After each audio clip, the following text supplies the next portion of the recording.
Hi, welcome. Today I'm going to be answering actors' most common questions.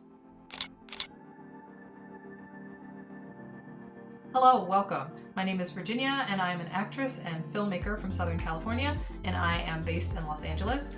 Today I'm going to be answering the most common questions that beginner actors have. Now, like I said, they are the most common, so if you have your own questions, feel free to drop them down in the comment section and I will answer them as best that I can. But these are questions that pop up all the time. And I used to go to a lot of seminars and things that had new actors in them, and I just wanted to address some of the questions that I hear them ask over and over again, because some of them are pretty simple to answer and hopefully it will help. Also, if you have not subscribed, go ahead and hit that subscribe button. I am looking to grow the channel, and hopefully if we all grow it together, we can answer each other's questions and make things easier. So the first question that is considered the most common is, how do I get an agent or manager? That is the most common question that beginner actors have, and I know why. It's because the second they go out to find work or try and get hired somewhere, immediately people are like, well, you can't get hired if you don't have an agent or a manager, right? So that is obviously going to be the most common question because they sort of say that it's the first step. So I would say that there are a few ways to get an agent or a manager. It is more complicated because, depending on your level, it can be harder to get one or easier to get one, but it's not really easy for anyone to get one at any particular time.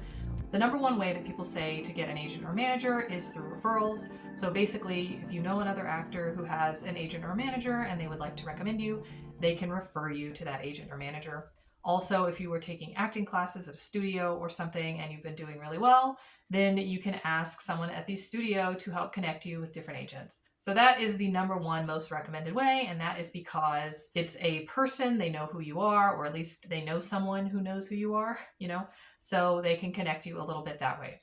Another way is to go ahead and check different agent websites, and actors also ask this question, which is, where do I find agents? And really, you just Google them. You have to put in acting agent or it will bring up all kinds of things. And obviously, if you Google manager, it will bring up every job on the planet.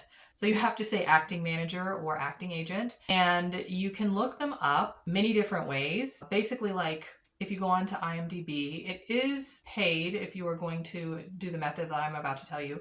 It is like a monthly subscription, but basically what you would want to do is make a list of all the TV shows that you were interested in. Basically, actors that act in types of shows that you would like to act in, that play characters that you could see yourself playing. You are going to want to make a list of all of those ahead of time, and then you can pay for 1 month of IMDb Pro and go through IMDb Pro and get as much information off of there as you can before you let the subscription expire. So basically what you do is you go onto IMDb Pro, you can look up a TV show or movie, any of them, or an actor, and when you click on that, it will give you a list of actors, and you can look at the most popular actors, but that will give you obviously higher ranked agents. If you go look at the actors that are lower on the cast and have maybe only been in one episode or something, then they will have agents that are working with people who are a little newer and have a little bit less experience. And then you can make a list of the email addresses and agency names that those people are represented by. Okay, now a lot of the companies will have a direct website where you can go submit to them directly. Some of them will just have an email and you have to email your materials to them. Some of them say, please do not contact us ever, and that's fine. It's up to you whether you want to contact them. I do anyway, because what's the worst you can say? No, obviously, which you're saying anyway by saying don't contact us.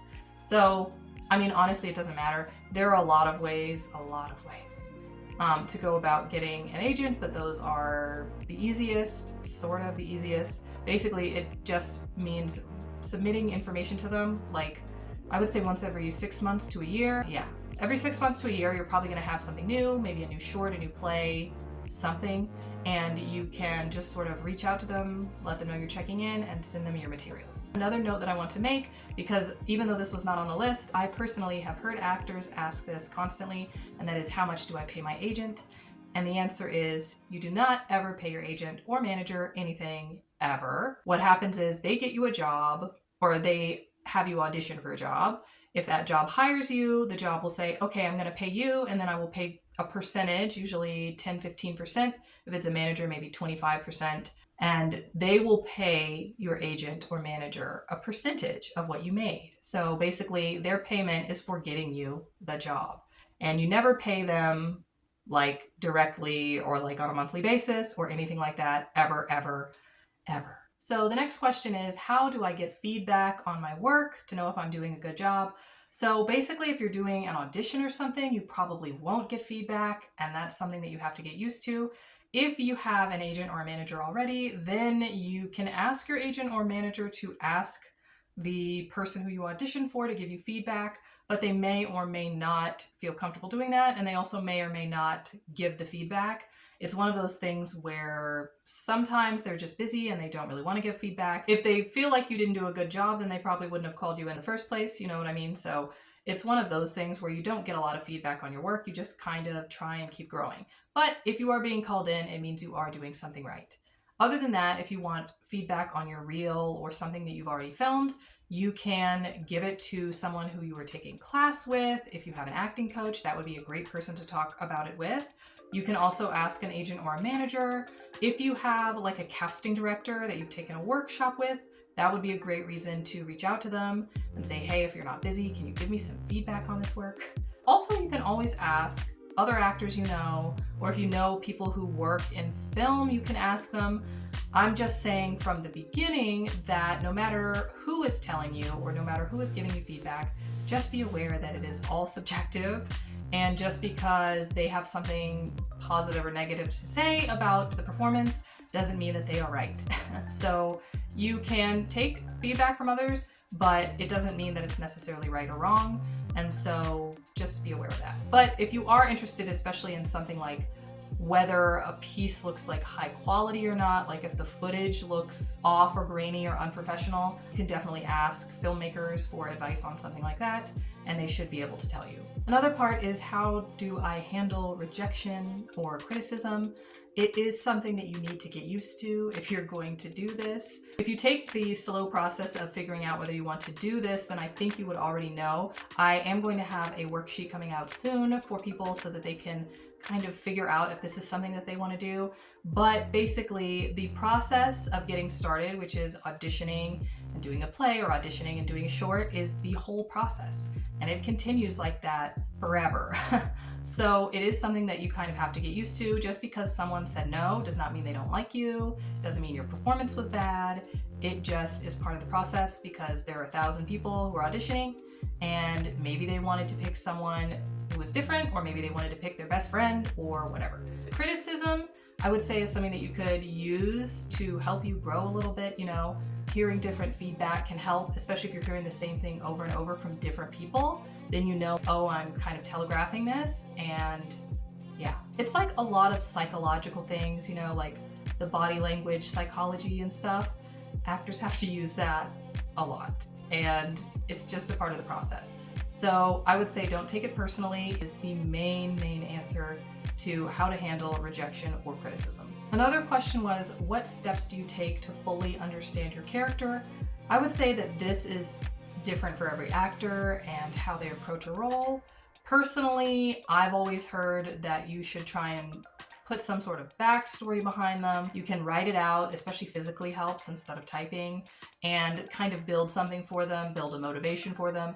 A lot of times you're only going to get a scene, but you can still kind of build a little bit of background for like, where were you before this scene? You can totally make that up. Or where are you going after this scene? Those are very helpful. Another thing that I found is that, especially on like Actors Access, when they give you access to the sides, a lot of times you have access to the sides of all the other characters.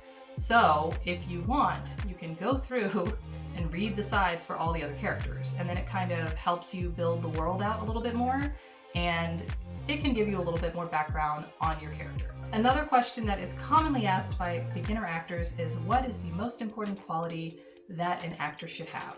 And I would say the answer to that is flexibility. Not necessarily physical flexibility, but you can also have that too.